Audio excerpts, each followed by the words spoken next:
Hi friends, வாங்க நம்ம மாடியில் என்னென்ன ரோஸ் செடி வச்சுருக்கோன்றதை பார்க்கலாம். இது பார்த்திங்கனாக்கா February மந்த் ஃப்ளவர் ஷோ வச்சுருந்தாங்க. ஸோ அந்த ஃப்ளவர் ஷோவில் வாங்கின செடிகள் தான் இது எல்லாமே. ஃப்ளவர் ஷோவில் வாங்கின செடிகள் பூக்கள் நம்ம கட் பண்ணதுக்கப்புறம் திரும்ப பூக்கள் வருமானது எல்லாருக்குமே பெரிய டவுட்டாக இருக்கும். ஸோ அதுக்கப்புறம் பார்த்திங்கனாக்கா நான் ஆஸ் யூஷுவல் எப்போதும் கொடுக்குற மாதிரி இந்த காய்கறி உரத்தை கொடுத்தேன். அதுக்கப்புறம் பார்த்திங்கன்னா எந்த அளவுக்கு பூக்கள் மொட்டு வச்சுருக்குன்றதை பார்க்கலாம். 2 மொட்டுக்கள் இருக்குது ஒயிட் கலர் ரோஸ் செடியில். அது மட்டும் இல்லாமல் ஒரே டைமில் 2 பூக்களை பூத்திருக்கு.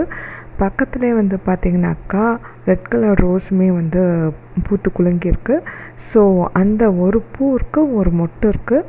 இது நான் எதிர்பார்க்கவே இல்லை. அதாவது உடனே நமக்கு இந்த மாதிரியான ஒரு நல்ல ரிசல்ட் கிடைக்குன்றது. இயற்கையான முறையில் நம்ம செடிகளுக்கு உரத்தை கொடுத்தாலே நல்ல ஒரு ரிசல்ட் கிடைக்குன்றது தான் நான் பார்த்த இந்த ஒரு சின்ன எக்ஸாம்பிள். ஸோ என்னுடைய பையன் ரொம்பவே ஆர்வமாக இருந்தான் அந்த ரோஸை கட் பண்ணுறதுக்கு. ரொம்ப நாளாக என்ன கட் பண்ண வேணான்னு சொல்லிட்டு, ஆனால் இப்போ பார்த்திங்கன்னா அவர் கையாலே அவருக்கு கட் பண்ணணுன்றது தான் ரொம்ப நாளாக ஆசை. சரி, ஓகே, அவனுடைய ஆசைப்படியே கட் பண்ணட்டும்னு சொல்லிட்டு அவன் ரோஸை பறித்து எனக்கு கொடுத்தான். அதுவும் இது என்றைக்கு கொடுத்தான்னு பார்த்திங்கன்னா உமன்ஸ் டே அன்னைக்கு கொடுத்தான். ஸோ அதை வாங்கிக்கிட்டதில் எனக்கு ரொம்பவே ஹாப்பியான விஷயம்.